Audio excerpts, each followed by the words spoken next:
Hi, everybody, and welcome to the Property AI Report. This is your weekly digest of all things property and AI, brought to you by me, Mal McCallion, and my co-presenter and good friend, Matt Goddard. Matt, how are you?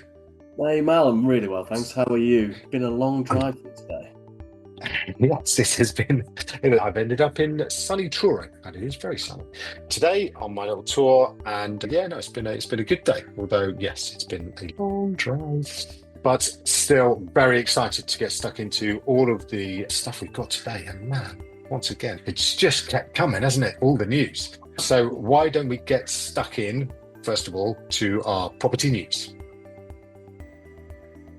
So, first up on the property news platter is a brand new AI tool by 20CI, and it's a really good one, isn't it? It's all about property level data analyzed by AI, tested over a year. They've really done the work on this, right? This is a fantastic example of, to use the old term, machine learning. I know it's still AI and it's maybe not as trendy and fashionable as saying AI, but the gang over there at 20EA have announced this just in the last couple of days, really. Yeah. But they're going to make a big song and dance of it this coming Thursday at the Kerfuffle conference, which I think is the 10th of July for anyone listening in advance over at Wembley I, Stadium.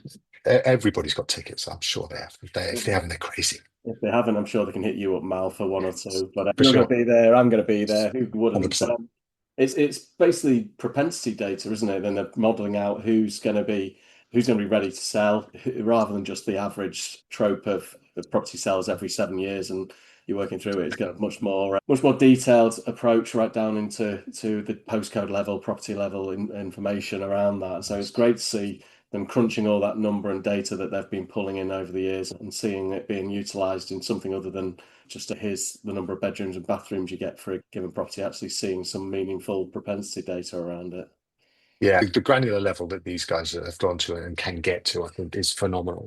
Obviously looking forward to Thursday and Kerfuffle event and making sure that, yes, we see as many people as possible, but seeing this product actually rolled out and in action is going to be super exciting because I think that this is where AI is going to get us on so many other things, right? It is down to the kind of per property level. It is giving us some really helpful information that actually is going to be actionable, is going to help estate lettings agents do their jobs better, and it's going to be delivered almost instantaneously and just exactly where you need it. I think it's just such a great deployment of AI, and I think it's going to be something that a lot of people are going to want to have a look at, and I think it's going to be an ideal showcase for the power of this new technology and how it impacts our industry. Yeah, perfect. Brilliant stuff. And our next story is all about Richard Megson, who's the Managing Director of Sales Progression Specialist ASAP. He's been talking about some of the information and the data that we've got through from the stamp duty threshold, right? That's the one. So we had the big surge where people were emptying their pipelines towards the end of March when those changes came in. And Richard's point really succinctly is that with the changes that sort of the external forces put on the market, it means that there's more challenges come through because you have that government intervention with the reduced stamp duty and then a lot of pressure on people in that part of the business, conveyancers specifically, sales progressions team, trying to make sure that deals went through to achieve that stamp duty deadline. I think Richard says in the article they emptied 40% of their pipeline in March, which is a heck of a lot Wow. to be getting over the line and a phenomenal effort. And it's really good I think, to show sort of the nature of the conveyancers that they work with. It wasn't just a 9 till 5 o'clock and closing the doors and going, people working all hours to get these deals through. But then those external forces and those government interventions mean that everyone's playing catch up in April and May because they've maybe burnt the oil a bit too hard during that period. And it's like some people might sit back and say, if they can do it in March, why not do it all other times? But it took a huge effort. And we saw it after COVID as well, didn't we? With the Yeah. changes. I think one of my friends who's just actually Sam Mitchell, who's just joined Lohman, he said it was like pouring petrol on a bonfire because obviously there's already a lot of pent up demand at that stage.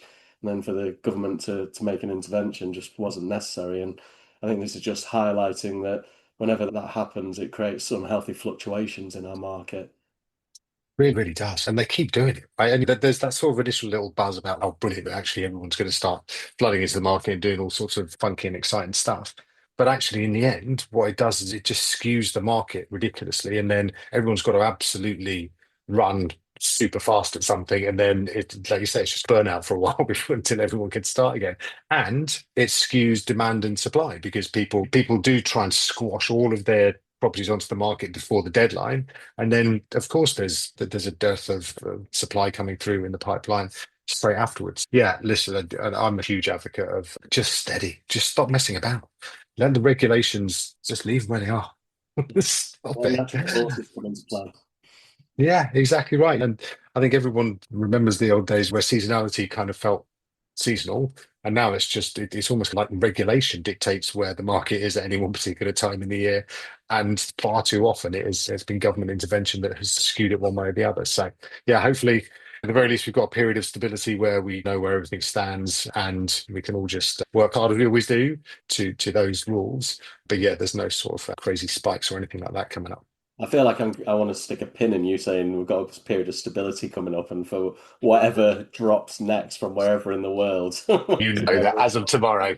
yeah, there's Yeah, some as of sort tomorrow of, is going to be lockdown again. isn't No. there a big beautiful bill passing through in America or something? I jest, but in terms of the impact that our podcast has on the world, we've Yeah. mentioned a particular portal in the UK quite a lot, and this week they announced some innovation that they've been experimenting with. I thought maybe you want to Wow. fill me in on that. Hold on. What you're saying that the dominant portal in the UK is innovating, and you gotta stop trying to poke me and wind me up on this. Listen, so the story, and it's a legit story. Rightmove has announced that it's experimenting with a new renovation feature. Okay, so it will be able to allegedly tell you whether there is extension potential for a particular property. Now, again, I think the idea is reasonable. I think all of the caveats and the asterisks and the experimentation and the thinking about the potential of this particular idea is a little bit PR before the actual delivery. And it's also not them really doing it. It's a partner that they have adopted Yeah. called RESI. So yeah, look, remains to be seen how good it is, what it actually does, whether it launches, how big it launches, etc. But also the huge caveat that at some stage, with the very greatest respect, you're all going to be paying for it, and you know that. I So found it quite interesting that obviously it's as you say, Resi coming in as a partner and one of these new pieces that normally we see the big CRM introducing new functionality and under the guise that it's a partnership. And I think we saw, was it Street or Spectre a few weeks back were saying they got a big fancy new feature from one of their partners that does planning applications. So to see mm, Rightmove utilising this Resi company as a way of saying, well, actually, you could take your two beds ground floor terrace property in Camberwell, and here's the development potential for it, and therefore what your price might be. It's mm. interesting to see people utilising third parties ultimately as ways in innovation rather than maybe adding stuff in themselves. Yeah, obviously it de-risks it for Rightmove and makes sure they don't have to actually spend any money on it before it's all out there. But yeah, look, I think I'm a huge advocate of innovation. I think any innovation in our industry is to be welcomed for sure. I do always worry that it's going to come at a price when it's adopted by this particular organization. But again, it remains to be seen whether it's something that consumers use, how big it's rolled out. But the theory of it is something that I'm sure others will be looking at as well, because I think it's a genuinely potentially helpful device for people to look at their homes and wonder whether they can actually improve the value of it themselves. Okay, so that is our property news for this week. Let us move on seamlessly to our AI and tech news. All right, we spoke about it, I think, last week, maybe the week before, about Siri and how rubbish Siri is on Apple. And Matt, it looks like they've listened to us. It does, and I'm not surprised. We know from meetings that I've had this week that were listened to in Australia and Dubai and even in Chelsea Harbour from one Mr. Gill. And The fact that what they're Chelsea listening are. to us over on the west coast of America as well. But we talked That's a about. global audience, isn't it? Is that global? Yeah, I believe global. so. Wow. It's all around the world.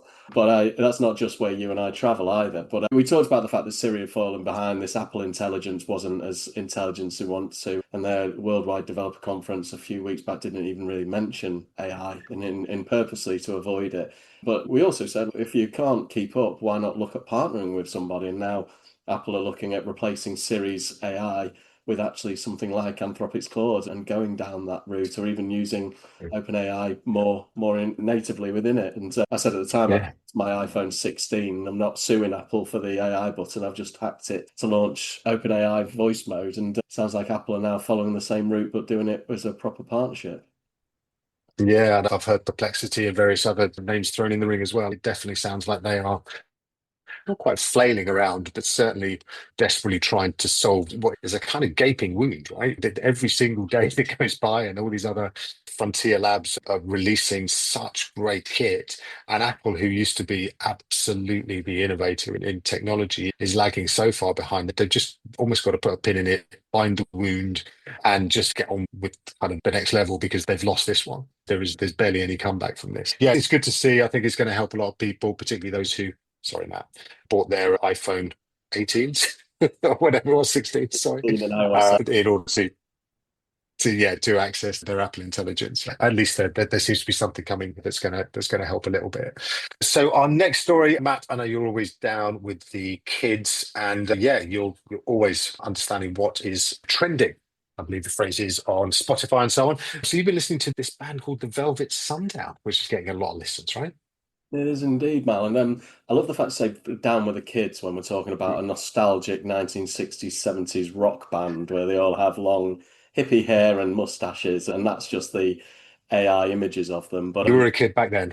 that's just enjoyed it. I could really put us in the mood by reaching back and getting one of the guitars and trying to sing you along for it. But I think that's maybe for Hmm? one and maybe even an outtake episode. But no, so the Velvet Sundown appeared in everybody's Spotify playlists as the hot tracks to be listened to. And when I clocked them, there were about 350,000 listens and building quite well. I heard one particular review was saying about how middle of the road and boring they were.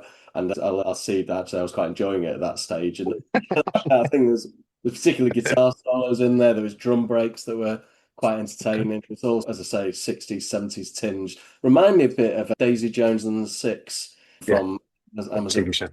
that Yeah. TV series that or box set that was based on Fleetwood Mac and all the sort of controversies, put my teeth in, of that band. But ultimately, they're trying to claim the Velvet Sundown that they are a real band and they've blood, sweat, and tears have got them to where they are now and not anything else. There was a question for a little while if someone canny had used as an opportunity to promote them by pretending that they were AI but not being AI, but they were AI, just to get some more listens and Yeah. focus.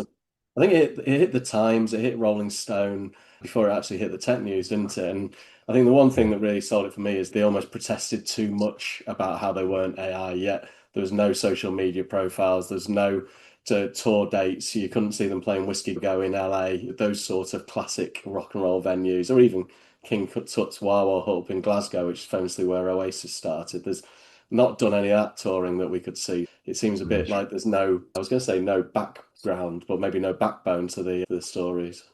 Yes, no, this essentially the short version is this is an AI band who's produced some AI music that has been released. They've been quite smart about how they've actually got it out because they seem to have put it onto loads of compilations where people have just they've been listening to some old, as you say, some old 60s nostalgia fare. And these have just dropped in almost seamlessly into it. Nobody's really noticed because it sounds like the same kind of thing. It's probably, oh, it must be just one of those bands that I forgot. But they've managed to rack up, as you say, like over 300,000 listens as a result of being part of these compilations. And that's just pushed them through as being this major new talent. But actually, it seems, as you say, despite they protest too much, that they are actually just a little bit quiet, but they're all really good guys. It seems like it's entirely AI. And yeah, but again, this is where we are, is we don't know comprehensively what is AI and what is not. And that is going to be a feature of a lot of where we go and a lot of our conversations over the next coming months and weeks for sure. I think one interesting one for me, it was a conspiracy theory to start with, was the idea that maybe this was even Spotify, and Spotify are building their own music so they don't have to pay artists, and therefore it's Uh, almost like an AI Spotify, so you can literally go on there, choose your genre, and it'll be brand new AI created music, but not from anyone. And so it's oh certainly God. interesting to see if that's where it goes, rather than paying out the royalties to the people who have gone through that blood, sweat, and tears. Yeah. Yeah, absolutely. And then there is truth in that we only have so much attention per day. So if we end up listening to loads of AI kind of music, then that necessarily will remove somebody else's songs from our little compilations for our list. So yeah, it's a really interesting one. I think we're going to come across more of these questionable ideas before we get really serious about how to stop some of this coming through, because I think for a lot of people that they're just not going to want to hear this, and which I think is absolutely legitimate. Some people will absolutely love it, but they probably should be told that this is what it is, rather than it being some kind of giant wonder about whether this is real or not. Okay, so next up, talking about AI not doing great things, we have been treated to the sort of an AI trying to be a shopkeeper and not being very good at it at all. No, this is AI Claudius who took over running the shop. That's the name that they gave it. Probably used AI to come up with a name for Claude that could run a shop, but left to its own devices and encouraged along. It went a bit rogue on restocking and ordering it. Someone at one point suggested, requested a tungsten cube, which is a small metal cube, and Claudius loved the idea and went off and stocked the fridges with these tungsten cubes. So wasn't doing very well with the sort of stock ordering approach to the shops, and certainly hasn't gone down well in that respect.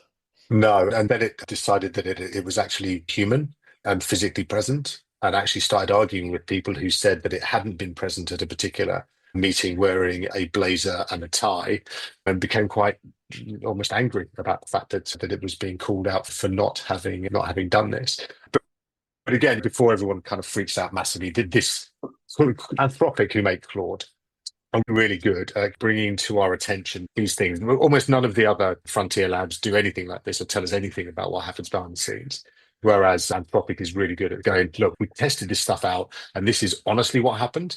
But the fact that they're doing all these tests, the fact that they are acknowledging it and talking to us about it means they can fix it.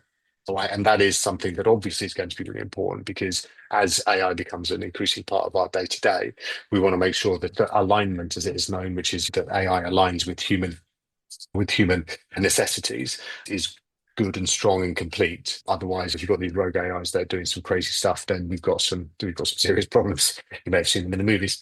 But yes, this is yet another really strong way of articulating just how far we've come, A, with the technology, but B, just how hard we are working to make sure that technology doesn't do things like shortchange us in shops and stuff, I imagine, which is where Claudius is probably going to end up.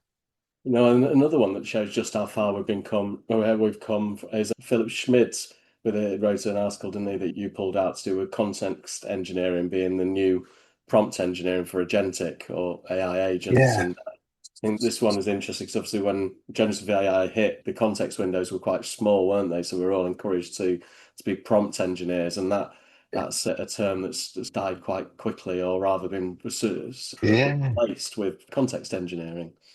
Yeah, and so prompt engineer, this was one of the kind of early great hopes for what we were all going to be doing, right? So what's a job that AI is going to have? Just software engineer is a job that kind of the building of technology, PCs, etc., produced. And prompt engineer was something that everyone's ever done. So yeah, you're going to need to actually be really good at prompting. But actually, AI is really good at telling you how to prompt, so it's not really a thing.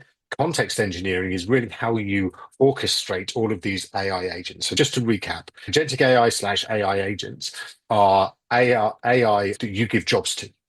Okay. And you can have a kind of swarm of them all doing different tasks within the same overall job. And there needs to be something to orchestrate them and someone to orchestrate that and to engineer the context in which they work.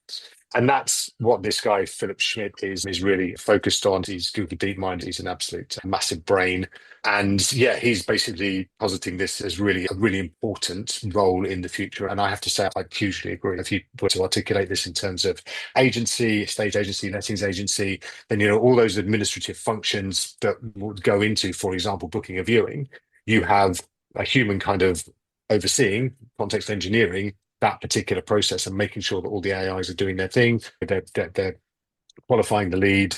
Once qualifying the lead, one is checking the property availability. One is understanding how far you have to, or how long it's going to take to drive between all of these different appointments. Another one is confirming back to whichever of the applicants qualifies for the property, and so on and so forth. So that function, which is a very logistical kind of function, and as we say, context engineering, I think is going to be a really important kind of role for certainly business in our industry, and I think in pretty much every industry. Okay, so next up, we have a story about, it's a big McKinsey report that drops this week. And I felt it was really important to just include it because it's a broad view. And if you want to go and have a very specific look, search up McKinsey and Company seizing the agentic AI advantage. But just there's just a few kind of bullet points that I think are really important for. Then this is where AIs are able to go and do things for us because we just give them tasks and they go off and do it and come back, and we essentially just sort of administrators of those particular AIs.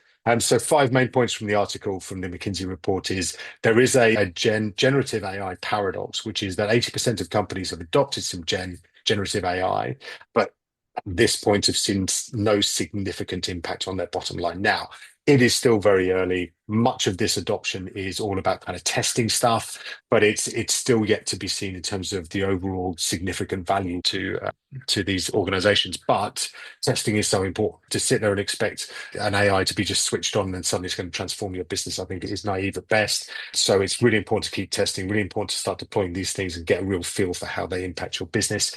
AI agents as a breakthrough. This is the agentic AI. This is autonomous goal-driven systems. This is coming and it's in place in a lot of locations already.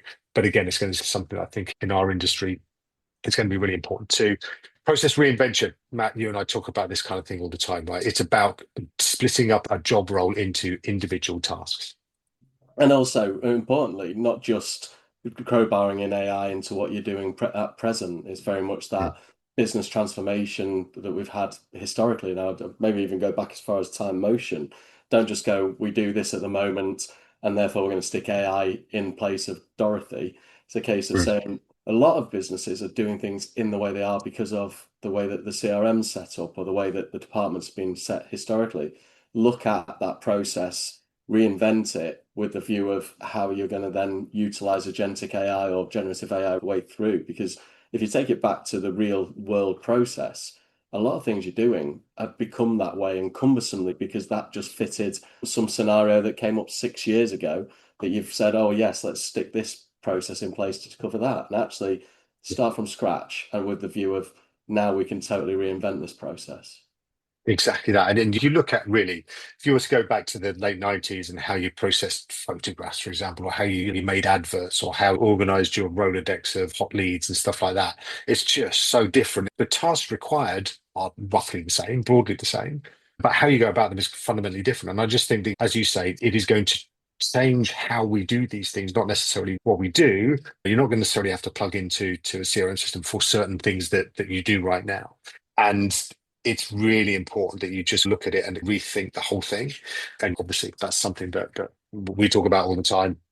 It's a really important part of improving and making more efficient the businesses that you operate in. There's a couple more points from this report again that are really important. So it talks about the agentic AI mesh. This reflects back on what we were just talking about with regards to the sort of context engineer and the fact that these AI agents need to mesh together and need to actually understand what each other's doing and deliver on the end goal. And you need to organize that mesh. And then the final one is the all important, which is the human challenge and CEO leadership, which is we all have to step up and we've all got to understand what all of this is about. Because if you don't, then you and your business is going to be in real trouble. One of the things you need to keep doing is obviously listening to this podcast. 100%, 100% on that point. And I think that the key part for me is that people say, what's your AI strategy? It shouldn't be what's the AI strategy. It should be what's our business strategy with AI baked into it. If it's a completely separate AI strategy with a different team of people going off and doing it, then you're going off half-cocked. And if you're listening to us, you'll hear us say that on a regular basis. And for me, the agentic AI mesh, we're talking about agentic is a team, and you just distilled it into all those different roles. And it's a case of how do you bring that team of agentic beings together, and you overseeing that as a manager, and think of it in that say. So, what is it? Clear handoffs between the individuals. They know when it's where their job's passed and they're passing the baton on. And sometimes I think these new fancy terms scare people off, and McKinsey have done it now. KPMG had mentioned it last week. But it's like you've got a team of agents going off, and we say agentic, so we don't get confused with property agents. But in this Yes. example, we've got a team of agentic agents going off, and we're just the team manager overseeing everything and making sure that they're delivering to the expectations. Exactly. And just to be clear as well, this isn't just because then we can get rid of all the other humans. It's because then we can actually get the team and the humans to do human stuff, which is relationship building, which is negotiation, all the stuff that that's revenue generative, that actually is attractive to business, because the AI agents, the agentic AI, will be able to go and sort out all of the really dull, boring admin stuff. And then we can all go out and have some really, really good stuff, building relationships and building our businesses and our revenues as a result. All right, one final thing in our AI and tech news, because we need to return to it, because we chatted about it last week and we talked about having an in-ear AI gadget from Johnny Ive and from Sam Altman. They have denied in court that it's going to be a wearable, i.e. an in-ear device. So the latest goss, hot off the press, is apparently OpenAI's AI gadget is going to be a pen/pencil. I'm slightly underwhelmed, Matt. Make it more excited. Well, Make me the more picture excited. looks like a Mont Blanc, so I'm just thinking, how can I afford that? So I've got the Apple Pencil. Someone asked Mm, me when I was at Property Academy the other week what I was doing, and it was because I was writing in my iPad Mini rather than tapping away. And I like the idea of not having a laptop in a session when I'm speaking to people, because it's so much more informal when you've got a pen and paper, or pen and iPad in my case. And Remarkable 2's done so well, hasn't it? But I can see yeah. why you're underwhelmed. I liked my lighter idea from last week. Yeah, man, go with that. You missed that one, go back, listen to it, Johnny Ive. You Yeah. can catch the detail there. But I also saw Nick the Matt's on it. old-fashioned iPod Mini Shuffle had come up as being, this could be what it is, using the same form factor as that. I think there's going to be was it 2026 they Mm, start shipping them? It that's when seems I like reckon. a fair way Yeah, away. that's when I reckon. And the only other thing that came out this week is that it's not getting made in China. It's obviously worried about the tariffs over there. Yeah, so I think Vietnam is the location. I'm sure, yeah, Trump is just going to sit and go, hold on, that's not the US of A. I'm going to slap some tariffs on that as well. So yes, remains to be seen how much it's going to cost. But yeah, still, honestly, with the greatest respect to like pens, and I know, as you say, the Remarkable thing is great, which is it's essentially it's a screen that you can write on, and it's all very cool. But my handwriting is so terrible now because I just don't use. I haven't used it in so long. I used to have one of those Palm Pilots that I loved, and like I Wow. used to do it. Honest to God, they're so good. But yeah, that was probably the last time that I really wrote anything in any kind of anger. And So yeah, that's now, probably but the same time that most people listening to this start going to the junior school. yeah, thanks. You're You're welcome. right down to earth. Yeah, Pilots. that's true. Yeah, Palm Pilots. Yeah, imagine everyone just sitting there going, "What the hell could that possibly That's be?" it. I was Uh, thinking, is that cash converters or is that a museum that I can see one of those? Probably both. That is the end of our slightly sarcastic AI tech news. Let us now very quickly dive into our AI tool of the week. Now, AI tool of the week, I am really excited by this, Well, not I'm just not. because I'm the only person on the out of the two of us that actually used it and can use it. Matt, it's a really great thing. It's called DIA, DIA, and it's a new browser. Why haven't you used it yet? I thought I should go check that out before we actually did this show. And What did you find? it only works on Macs. What? Oh my God, you need to upgrade, buddy. Talking about all this museum stuff and being a old git, I've etc. got my iPad, I've So got my iPhone, I've got my Apple Watch, but no, it has to be a Mac. And a a MacBook very specific details on the Mac as well, which I can't currently find. specs. So, yeah, Yeah, the spec so is OS 14 plus with M1 chips or later. that's what I got, buddy. So yeah, so I've been using DIA, DIA, which is a browser from the browser company. It is, honest to God, it's brilliant. So I downloaded it probably last Tuesday, something like that. So that was like 6 days ago. I've stopped using Google Chrome. Right? It is Wow. that different. So essentially, what it does is it has AI baked into it. So it looks and feels very much like your Google Chrome. But what you do is anytime you instead of having to click on loads of things and then go and search on Google for stuff and then get some answers and then try and work out what that really is, literally there's a button in the top right corner called Chat that's personalized to you, so it remembers everything that you've spoken to it about. You click on that and you can ask questions about anything that's in your browser and indeed any of the other tabs that are open at the same time. So you can actually have two distinct, let's say two estate agents open, for example, and then you can ask about the difference between the two of them, where they're based, blah, blah, blah. And it just answers like that. It's so good. So yeah, if you happen to have a reasonable technological advanced kit that can work modern stuff, then I'll go and check it out. That's it. I'll be working out what the Windows equivalent of Parallels is and installing that. Yeah, good luck. All right, so that is us. Just one, Tony, last thing. If you get a little bit of time, do go and have a look on YouTube. for China's first 3-on-3 humanoid robot soccer league kickoff. It's just so funny. There is a moment, so they've got these little robots who are like 4'7" or something, and they're trying to kick the ball, and it's like toddlers trying to kick the ball. But there's a moment where one of them falls over and they rush on with a little stretcher. It's really cool. So have a look at that. But that aside, thank you so much for being with us this week as ever. We're going to be back next week with even more delightful property and AI news. Thanks very much indeed for being there, Matt, and looking forward to seeing you on Thursday at the Kerfuffle Con. Absolutely. Look forward to seeing you then, and have a great week, everyone. Yeah, thanks guys. Take care. See you soon.